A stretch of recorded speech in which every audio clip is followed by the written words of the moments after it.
ஒரு காலத்தில் CSK Mi எப்படி இருந்தது அது போல் இப்போ ஆர்சிபி தங்களுடைய ப்ரைம் ஃபார்மில் இருக்காங்க. ஆர்சிபி எப்போதுமே நல்ல ஃபார்மில் தான் இருந்திருக்காங்க, ஆனால் கப் அடிக்காமல் இருந்திருக்காங்க. இப்போ கடைசி 2 ஐபிஎல் அடிச்சது பெரிய விஷயம். ஏன்னா இதுக்கு முன்னாடி சிஎஸ்கே எம்ஐ தான் அந்த மாதிரி கண்டினியூஸான cup அடிச்சிருப்பாங்க.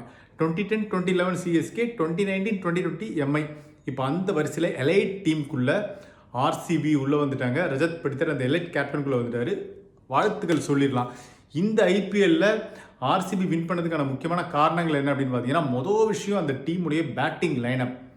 Virat Kohli, Phil Salt, Rajat Patidar, Jitesh Sharma, Tim David, Devdutt Padikkal, இந்த டாப் 6 இருக்குல்ல, சூப்பராக இருந்தது. ஏன்னா அவங்க பவர் பிளே யூஸ் பண்ண விதமே அற்புதமாக இருந்தது. பல இடங்கள்ல இந்த பேட்டிங்கே ஒர்க் அவுட் ஆச்சு. முக்கியமாக ரஜத் படிதர்லாம் சிங்கிள் ஹேண்டடாக கேம் சேஞ்ச் பண்ணார், மேட்ச் வின் பண்ணி கொடுத்தாரு. அண்ட் ரெண்டாவது காரணம் அந்த டீமுடைய பேலன்ஸ்டு லைனப். அதாவது எந்தெந்த பிளேயருக்கு எந்தெந்த ரோல் அப்படின்னு கரெக்டாக ஃபிக்ஸ் பண்ணிட்டாங்க. சில மேட்ச்சில் ஃபில் சால்ட் டிஃபென்சிவ் ஆடினா விராட் கோலி வந்து அட்டாக்கிங் ஆடுவார். சில மேட்ச்சில் இந்த ஃபில் சால்ட்டே அட்டாக்கிங் கேம் ஆடுவார். இவங்க 2 பேரும் சொதப்பினா ரஜத் படிதர் வர்றாரு, கடைசியாக டிம் டேவிட்டும் வருவார். இப்படி ஒவ்வொரு மேட்சுமே எந்தெந்த பிளேயருக்கு எந்தெந்த ரோல் அப்படின்னு கரெக்டாக கண்டுபிடிச்சி சூப்பராக பண்ணிட்டாங்க. அண்ட் முக்கியமானது இந்த டீமுடைய பவுலிங் லைனப்.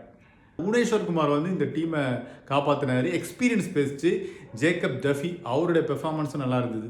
ஸோ புது புது பிளேயர்ஸ் உள்ளே கொண்டு வந்தாங்க. சுரேஷ் சர்மாக்கெலாம் வாய்ப்பு தந்து அவர் டெத் ஓவர்லாம் போட ஆரம்பித்தார். ஸோ இப்படி வித்தியாசமான முயற்சிகள், எக்ஸ்பிரிமெண்ட் நிறையா விஷயங்கள் பண்ணதால் ஆர்சிபி இந்த கப்பை ஜெயிச்சிட்டாங்க, 2வது கப். ஏன்னா ஒரு டைமில் பயங்கரமாக கலாய்க்கப்பட்ட ஒரு டீம் இப்போது 2வது முறையாக ஜெயிச்சது பெரிய விஷயம். இது வந்து உண்மையிலே பாராட்டப்பட வேண்டிய விஷயந்தான். இப்போ தான் போன வருஷம் ஐபிஎல்ல ஆர்சிபி முதல் தடவை கப் அடித்து அந்த ஸ்டாம்பேடில் நடந்தது. அந்த ட்ராமா இனிமேல் நினைவில் இருக்குது, அது மறந்துடணும். ஸோ எத்தனையோ கேப்டன்ஸ் வந்துட்டு போயிருக்காங்க, அவங்க யாருமே பண்ணாத ஒரு சாதனையை இப்போ ரஜத் படித்தர் பண்ணிட்டாரு. உண்மையிலே வாழ்த்துக்கள். அவர் சீக்கிரமாகவே இந்தியன் டீமுக்குள்ளே வந்துடுவார். முக்கியமான பிளேயராக உள்ள வரதுக்கான அதிக வாய்ப்பு இருக்குது.